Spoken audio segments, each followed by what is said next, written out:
Hello student, आज हम model paper history का और पॉलिटिकल का करेंगे।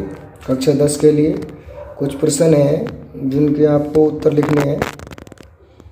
इसमें कुछ ऐसे पाठ हैं जो आपने पढ़े नहीं हैं, लेकिन फिर भी हम उनका प्रश्न ढूंढने की कोशिश करेंगे। जैसे पहला प्रश्न है, कौटिल्य के अनुसार राज्य के 7 अंग बताए गए हैं, वो कौन कौन से हैं। अगला क्वेश्चन है, इलाहाबाद प्रशस्ति के अनुसार कौन युद्ध में कभी नहीं हारा था। ये आज ही हमने लेसन पढ़ा है।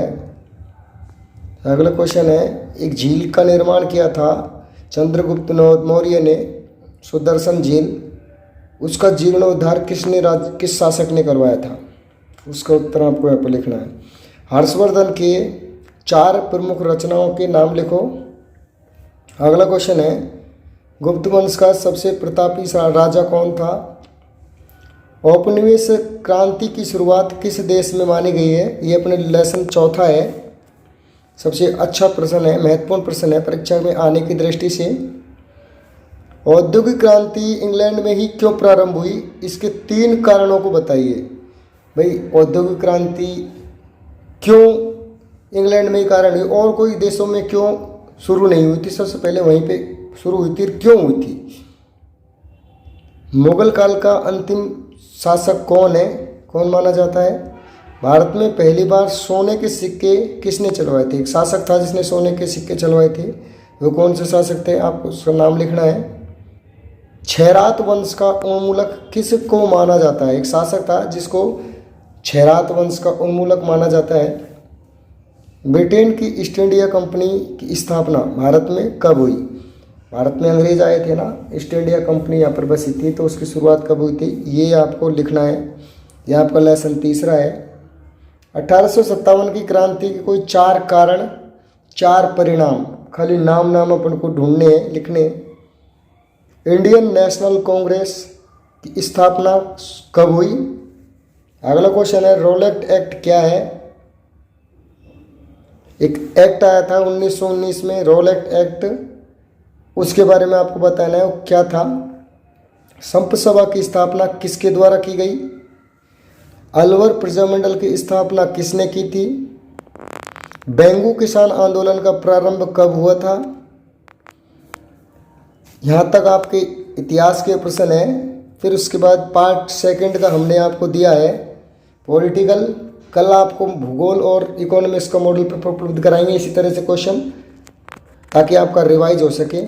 तो लोग पॉलिटिकल में प्रश्न है, लोकतंत्र के 2 गुण व 2 दोषों को बताइए। कौन कौन से कोई 2 गुण है और 2 दोषों को बताना है आपको। एक अच्छा लोकतंत्र के लिए आप क्या करना चाहोगे, विचार कीजिए। यानी कि इसमें ऐसा यदि प्रश्न आ जाता है तो आप इसके उत्तर किस प्रकार लिखेंगे।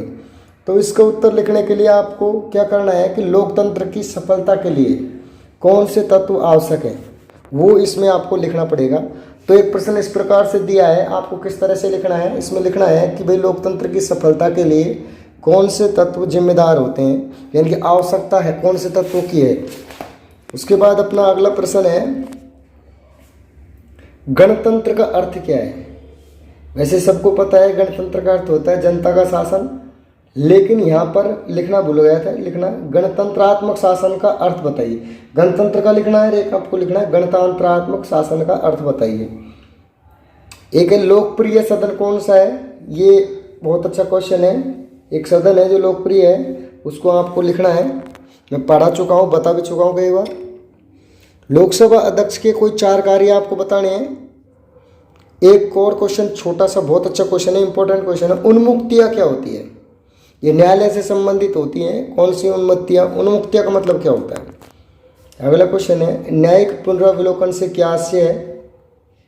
ये संविधान के अनुच्छेद 13 में दिया गया है कि न्यायिक पुनरावलोकन क्या है। यानी कि अनुच्छेद 13 में ये दिया नहीं गया है कि न्यायिक पुनरावलोकन क्या है, लेकिन इसका आधार वहाँ पर जरूर दिया गया है। राज्य विधानमंडल के कितने अंग होते हैं, यह आपको लिखना है। मैंने तुमको बता चुका कि राज्य विधानसभा, विधानमंडल, विधानसभा और विधान परिषद होती हैं, उसमें कितने अंग होते हैं आपको लिखना है। साथ ही साथ अगला प्रश्न आपको लिखना है, राज्य विधानसभा के गठन के बारे में बताइए, मुख्यमंत्री के कार्यों को बताइए। अगला क्वेश्चन है, उच्च न्यायालय के मुख्य न्यायाधीश को कौन कौन नियुक्त उच्च न्यायालय के मुख्य न्यायाधीश को कौन नियुक्त कर सकता है, कौन है जो उच्च न्यायालय के मुख्य न्यायाधीश को नियुक्ति देता है। अभिलेख न्यायालय क्या है, यानी कि अभिलेख न्यायालय होते हैं उनसे क्या आशय है, कौन सा न्यायालय अभिलेख न्यायालय होता है या फिर इसकी शक्ति क्या है। सर्वोच्च न्यायालय के गठन पर टिप्पणी कीजिए, सर्वोच्च न्यायालय की यानी कि सुप्रीम कोर्ट का गठन, इसमें आपको क्या क्या लिखना है, वहाँ पर न्यायाधीशों की संख्या कितनी है, वर्तमान में कितनी है, पहले कितनी थी, मुख्य न्यायाधीश की और सहायक न्यायाधीश कौन कौन से होते हैं।